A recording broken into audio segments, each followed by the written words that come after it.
waxaad ku leedahay dhulkaaga hooyo haybad waxaad ku leedahay dalkaaga hooyo waana lama huraane xalay oo habeen aynu si weyn u xusnaadaynu nahay Soomaali Maxamed ayaa wadamada qaar ee Soomaalidu qurba joogta ay ku yihiin ayaa la arkay si dhab ahna loo ogaaday xaqiiqatan macnaha dhabta ah ee heesta haybad waxaad ku leedahay dhulkaaga hooyo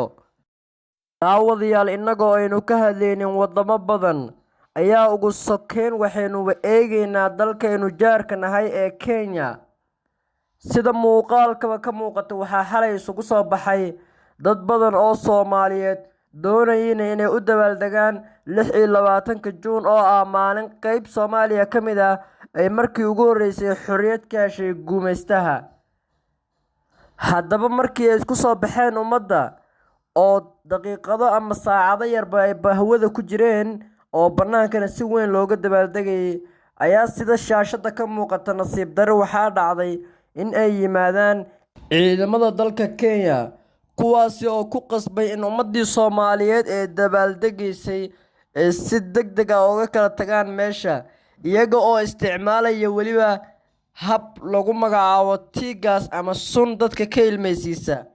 haddaba suntan ay hal mar ummadii Soomaaliyeed oo dabaaldegaysa jawi farxadna ku jirta soo dhax dhigeen kadib dareenkii ummadda ayaa sidan noqday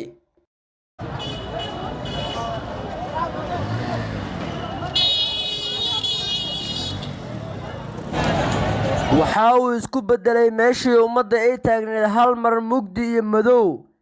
kaasi oo dhibaato ku noqotay qof walba oo meesha joogay inuu ka baxsado maadaama suntan ay tahay mid dadka ka ilmeysiisa xitaana sababta in samboor ama allergy kugu dhaco amaba kugu kaco haddii aad qabtid ayaa dhab ahaantii ummadda Soomaaliyeed ay ku kala carareen meesha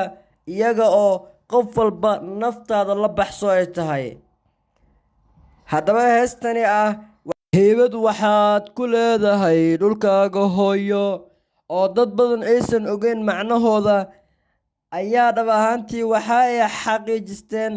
oo anigaba aan ka mid ahay aan ogaaday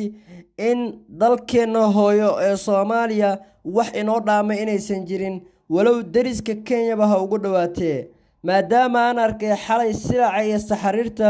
bahdilka loogu geystay ummadda Soomaaliyeed magaalada Nairobi ee caasimadda Kenya waliba magaalada Eastleigh ee dhaqaalaha ugu badan oo ka soo galay Nairobi isla sidaana ayaga oo keenay ganacsiga loogu bahdilanayo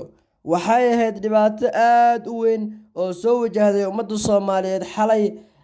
walow ayna soo aadantahay 1 Luulyo oo ah maalinta Soomaaliya gibigeedaba ay qaadatay xornimada ayaa haddana hordhaci oo kaliya hal gobol oo Soomaaliya ka mid ah gobolada waqooyi ayaa sidan loo galay ummadda sida ay u kala cararayaan aad u joodaan ma kula tahay adigu daawade in